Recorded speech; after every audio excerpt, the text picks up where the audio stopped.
Alors, petite actu sur racefans.net. Bon, j'ai dû enlever Adblock malheureusement parce que sinon j'ai un espèce de carré énorme qui me bouffe l'article. Donc c'est traduit avec Google Chrome, hein, vous m'excuserez, le triple tête, triple header évidemment.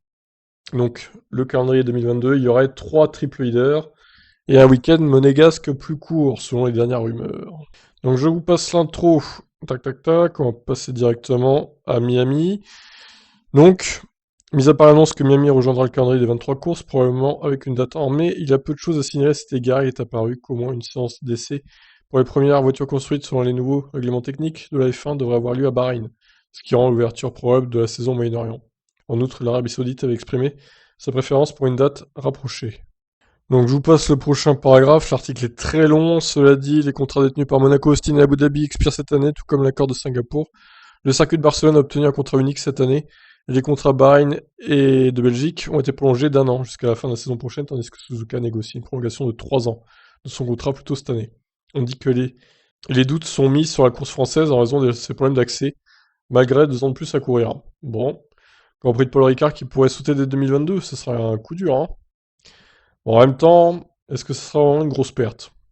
Je vous laisse débattre dans les commentaires. Monaco a subi des pressions en raison de son insistance sur un format de 4 jours, plus un choix le week-end de mai, mais son accord a été prolongé par plusieurs sources à la suite d'un pourparler qui était loin d'être facile. La principauté a donc accepté d'abandonner son format unique, qui voit débuter les essais le jeudi, et aucune action sur la piste de F1 le vendredi.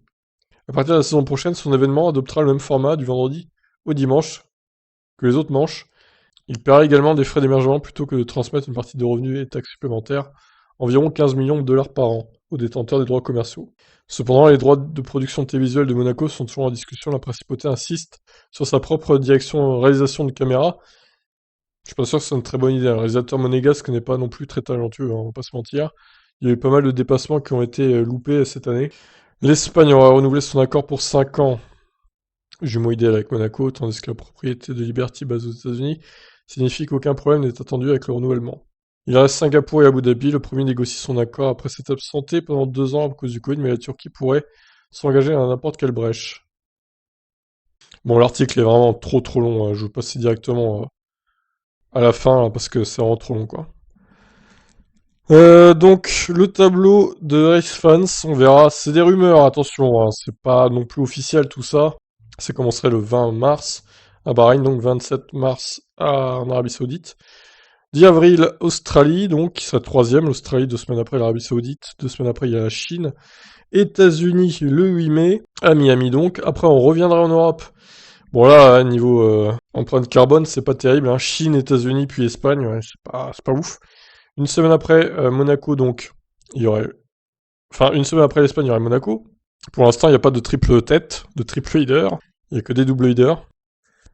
Donc, Azerbaïdjan, Canada, double leader encore. Grande-Bretagne, Autriche, France ou Italie. La France est en point d'interrogation, hein, vous l'aurez compris. Donc là, on a un premier triple leader au cœur de l'été. La Hongrie 2 semaines après, puis après c'est la traditionnelle pause estivale, hein. Belgique, Pays-Bas, Italie, donc nouveau triple leader comme cette année, ça change pas. Russie, Singapour ou Turquie, Japon, nouveau triple leader ici. Nous avons également États-Unis, Mexique en double leader. Et Brésil, Abu Dhabi. Oula, en double leader aussi. Abu Dhabi, ça se finit le 20 novembre. C'est étonnant.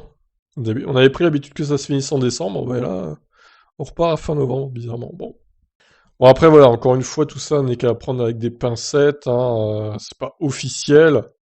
Ça le sera dans quelques semaines, je pense, le calendrier officiel. Même si, encore une fois, à cause du Covid, ça peut changer très vite. Donc, à retenir, le Grand Prix de France qui pourrait sauter dès l'année prochaine. Là, Eric Boulier, c'est en PLS, hein, celui qui gère le Grand Prix de France.